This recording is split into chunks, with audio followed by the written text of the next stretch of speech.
set up sila ng Marami yung vlog ko.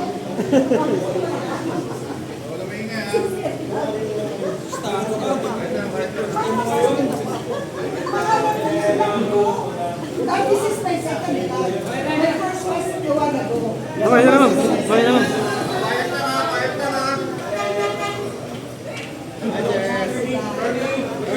Ma'am. Ate Melby. Ate Melby, pababa. Yan, okay.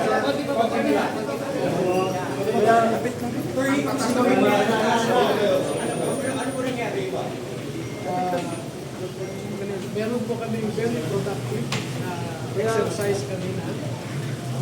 So the NBI cleared na hindi mga suspects ang mga ito, kundi mga potential witnesses. At magkakaroon kami ng susunod na proseso para maglatag kami ng ebidensya laban doon sa mga pinangalanan nila sa kanilang affidavit. When you say may panibagong proseso, babalik mo ba kayo dito? Babalik kami dito para sa mga dokumento, mga ibang ebidensya. Paano po yung mga naging tanungan ko kanina, attorney? Well, ang sabi kasi sa subpoena, they just want to establish the identity ng mga 18.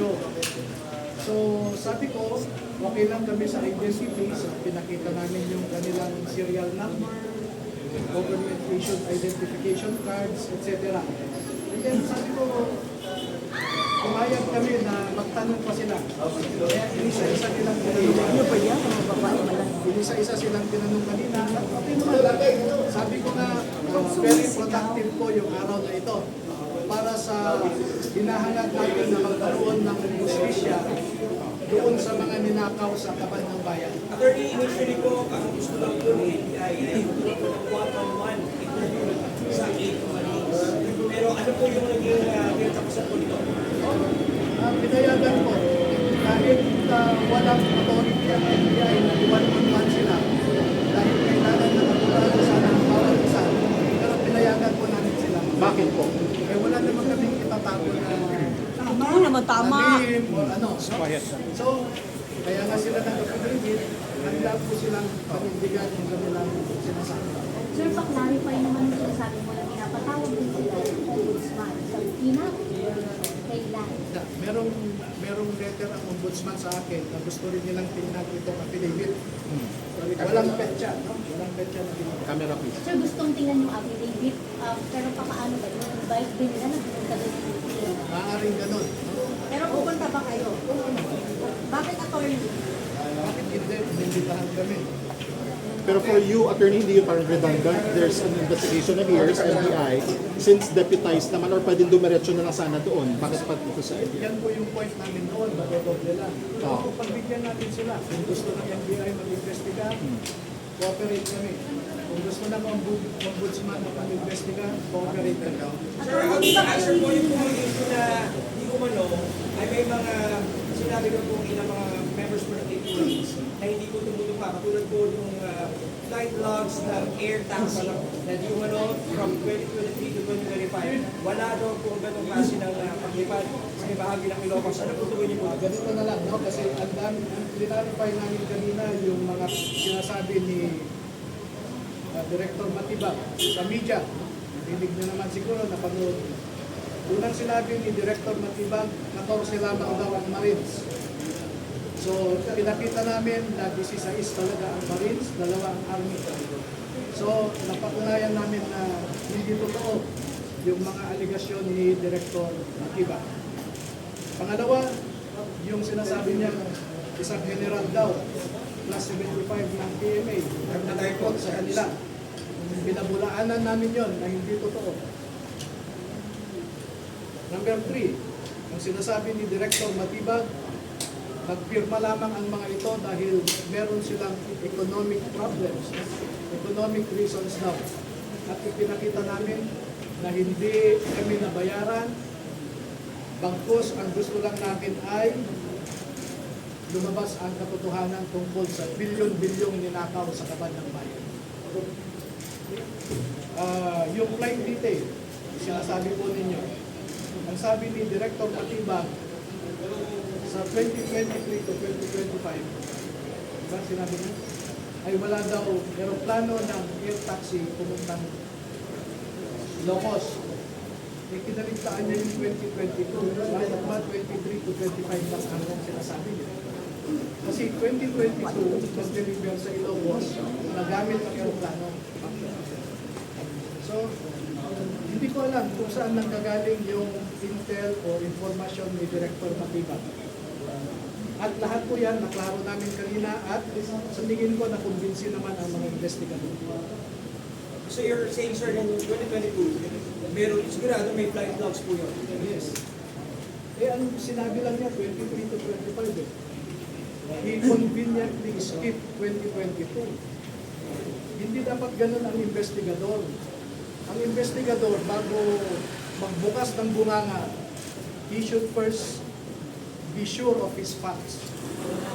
Dito po, hindi ko alam kung saan nanggagaling yung sinasabi ng director.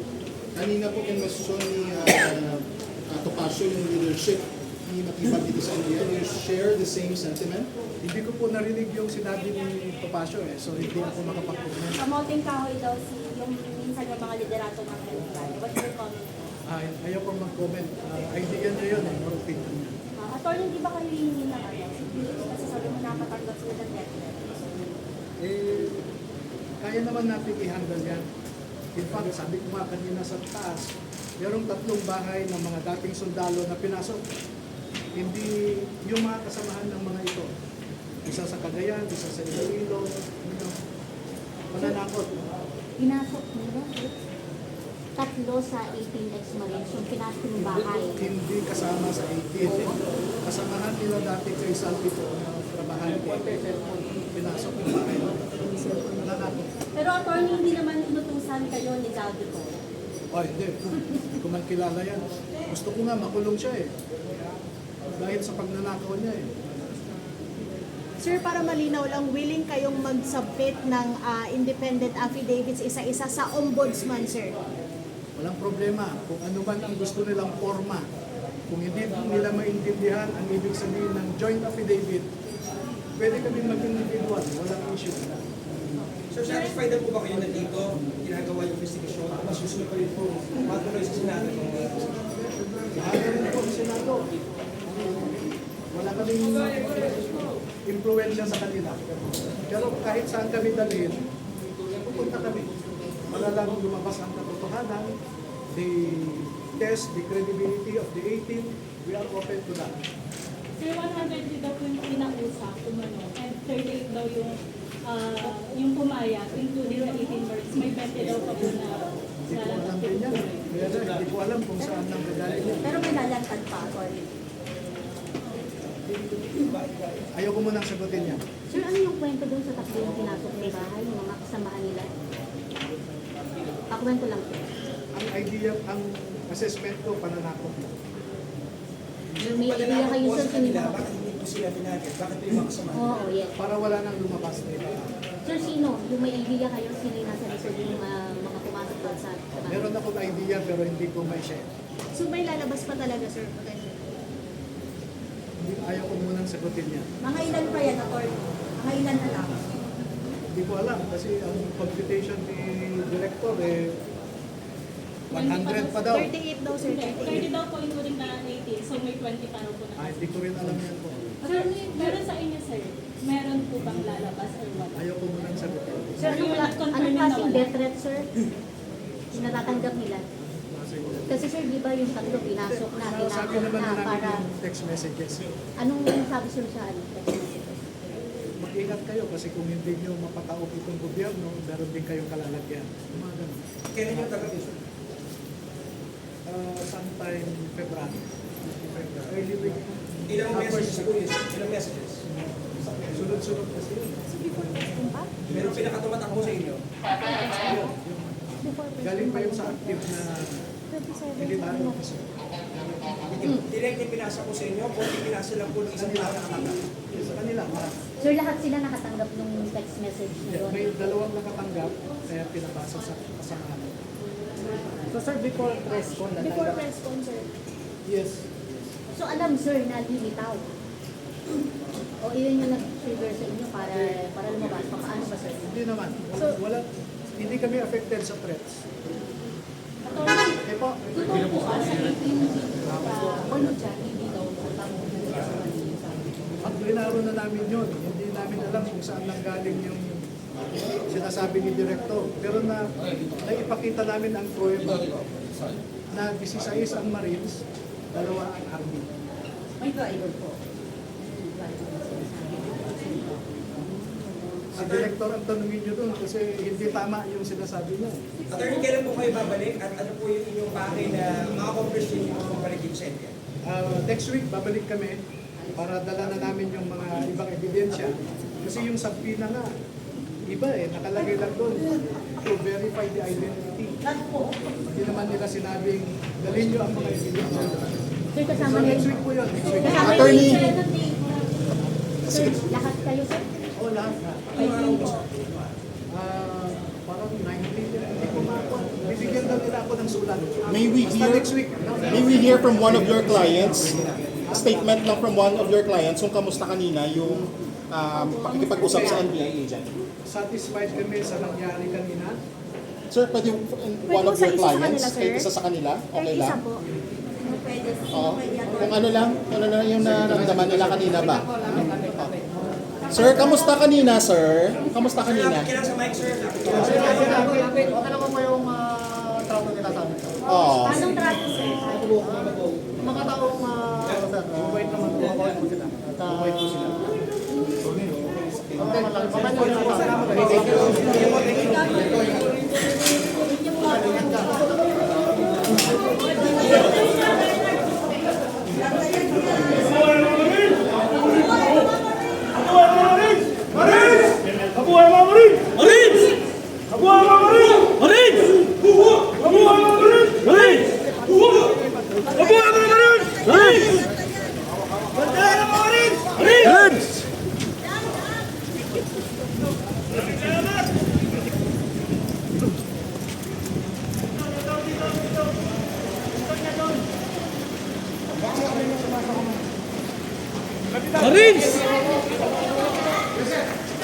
Sir, attorney, bago pa lang po si Sergeant Tuloy.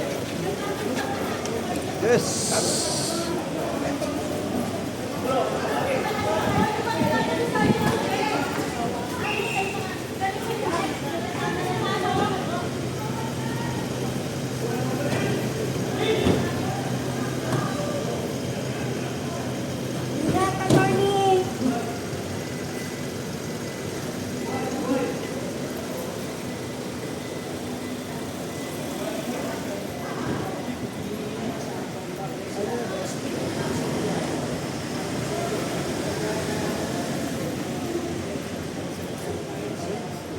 So okay na guys.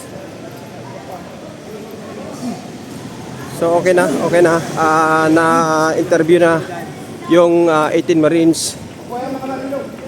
Yun. Sulit yung ating pag-aantay. Yung gutom natin sa pag-aantay ay okay na. So salamat po ng marami sa inyo at sana'y makuha natin ang hustisya at mabuhay ang 18 Marines. Pagod ako. So thank you po. Bye-bye.